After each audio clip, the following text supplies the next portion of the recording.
This is only optional if the General Committee on this bill is already content. Fourth, committee markup. During the committee or subcommittee hearings, members propose amendments, debate various provisions, and vote on whether to send the bill back to the full chamber. Before we continue, make sure to share and subscribe to our channel so that we can create more videos just for you. Now let us resume on the next step of lawmaking in the Philippines. Fifth, full chamber consideration. If the committee approves the bill, it's reported to the full chamber for further debate, amendments, and voting. Both the House and Senate must pass the bill.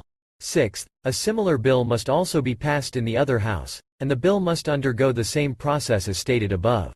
Seventh, conference committee, if necessary. If the House and Senate versions of the bill differ, a conference committee, made up of members from both chambers, works to reconcile the differences and create a single, unified bill.